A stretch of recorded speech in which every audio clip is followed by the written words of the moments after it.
and welcome back to Cut the Craggle. It's now been about a year since Season 3 of Stranger Things was released on Netflix, and just over a year since we got the fantastic set based on the buyer's house. Although it was announced as the first LEGO Stranger Things set, we've yet to see anything else in this theme. After we got that first set, I made a video showcasing some of my ideas for 5 sets I'd like to see next. At the time, the third season had yet to be released, so they were all based on just the first 2 seasons. Now with Season 4 seemingly delayed even further, I thought it was about time that I revisited this series. Here are 5 more LEGO Stranger Things sets that I want to see next. Number 5.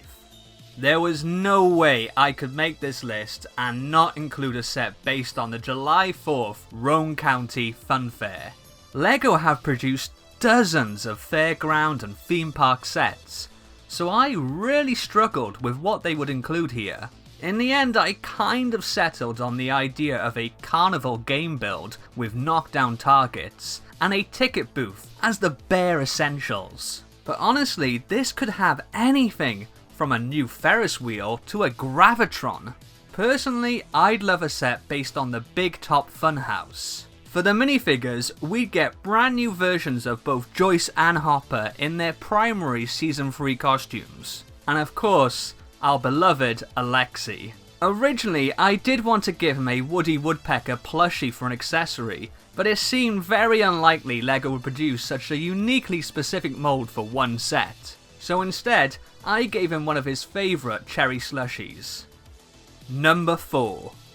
Whilst my plan was to base all my ideas in this video on Season 3 alone, there was one choice that I left out of my last video and have regretted ever since. This location made its debut in the very first episode of Season 2 and featured prominently throughout the rest of the season. I grew up squandering spare change in arcades like this, so this place really struck a nostalgic chord with me. Plus, the Palace Arcade does actually feature briefly in Season 3 when Robin and Steve go looking for a new job and get interrogated by cantankerous Keith, who actually works at both the arcade and video store, as well as the gyrosphere ride at Jurassic World.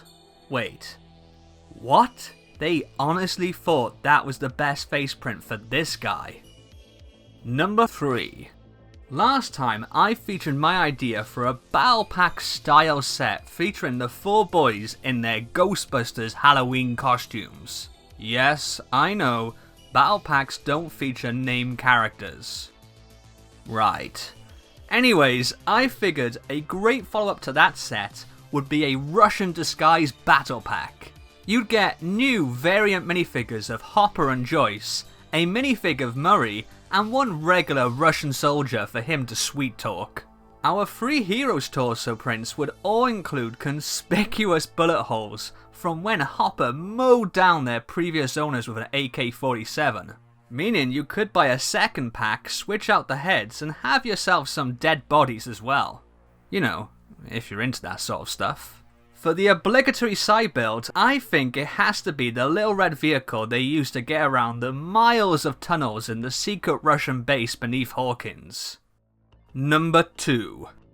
One of my absolute favourite scenes in Season 3, and probably Stranger Things overall, is when the kids trap Billy in the Hawkins pool's sauna and turn up the heat to confirm if he has been possessed by the Mind Flayer.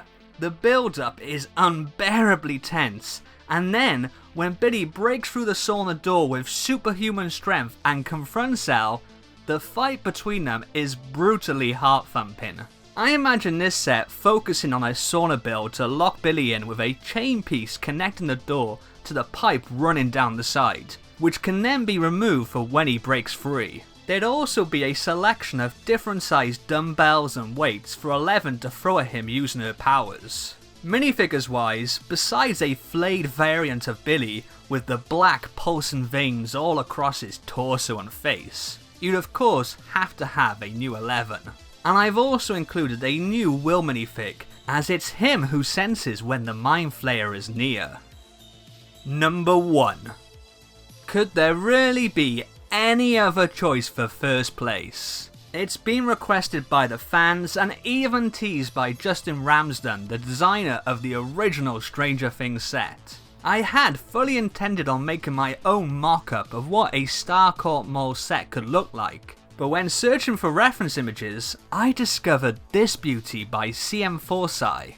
It's absolutely incredible. What I especially love is how he's managed to include so many different key elements of the location from the show in one set. You've got everything from Scoops Ahoy, to the fashion studio Ella Max visit, and even the entrance to the cinema.